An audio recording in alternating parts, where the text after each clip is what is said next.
Boys and girls, please give a warm welcome to Buster the Bus Driver.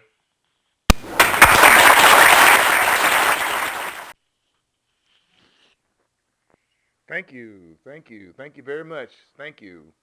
Hello, boys and girls. I am Buster the Bus Driver, and I'm here to discuss the 5 rules of bus safety. Let me see the hands of everyone here that rides the school bus to school. Yes. Great. Now let me see the hands of everyone in here that who knows what the word safety means. Great. That's fine. Okay, hands down. Now let's talk about safety on school bus. Since we're all familiar with the people who ride in the school bus are familiar with the word safety. Let's talk about safety on the school bus. The first rule is you have to obey the school bus driver. Anytime that the school bus driver gives you instructions to do something, you need to move as swiftly, or should I say quickly, and fast as you possibly can, because it might mean the difference of something serious happening or a serious mishap occurring. The next rule, number 2, is always sit properly in your seat or in your seats, no standing, and always face forward.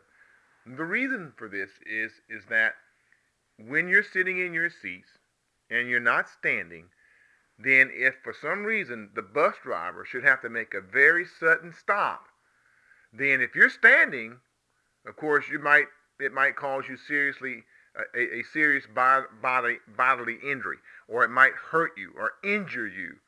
But if you're sitting in your seat properly, then when if she should have to come to a certain stop, then I don't think that there would be any safety issues at that point. Only if you're standing and you're not sitting properly, should you have anything to worry about. So always sit in your seats properly, no standing, and always face forward. So if the bus driver has to gesture or anything, then you can see that. The next rule is rule number 3. No yelling or loud music, because it is important to be able to hear the bus driver's instructions. It's not going to do anybody any good that if you've got earplugs on, and this is a prime example, with these Nintendos and these handheld objects, you have these earplugs in and you can't hear any instructions that the school bus driver is gesturing or yelling to you or gesturing to you.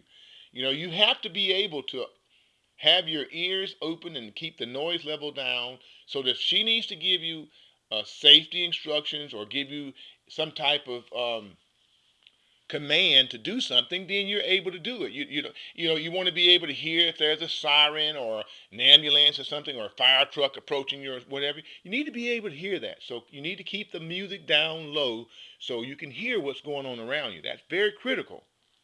Now, the next thing is rule number 4.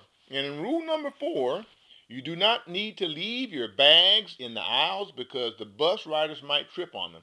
Whenever you're getting on and getting off the bus, you need to have that right away or that middle aisle clear of all your backpacks and bags, because one thing could lead to another, and if the person behind you can't see what's in front of the person in front of the person in front of them, then when that person in front of them step across that bag, you may not see it. It may trip over. It may cause some kind of an injury. So you need to not leave your bags in the aisle. Now that leads us to rule number 5. It is very important that you keep all objects and body parts inside the bus. Nothing is worse than, you're riding along on the bus. You're supposed to be seated properly in your seats. To have someone that's riding along with the window down and the arm out of the bus. Well, if another vehicle, like another school bus, is heading in the opposite direction, or you pass by a limb or something or overhang, then if your arm's outside that window, it can create or cause serious injuries. So we don't want that to happen as well. Now, in closing, since we've gone over the 5 rules of bus safety, I have one other issue to bring up, and it's not about bus safety so much as about respect. Please don't bring any food or drinks or sodas on the bus, because when you leave that bus, nothing is worse than to have that bus driver to have to clean up after you. So please refrain from bringing food on the bus. With that being said, I'd like to let you guys know that I enjoyed it here. I hope to come back soon one day. I enjoyed the conversation, and I hope everyone learned something. Thank you very much, and have an enjoyable day. See you guys later. Bye-bye.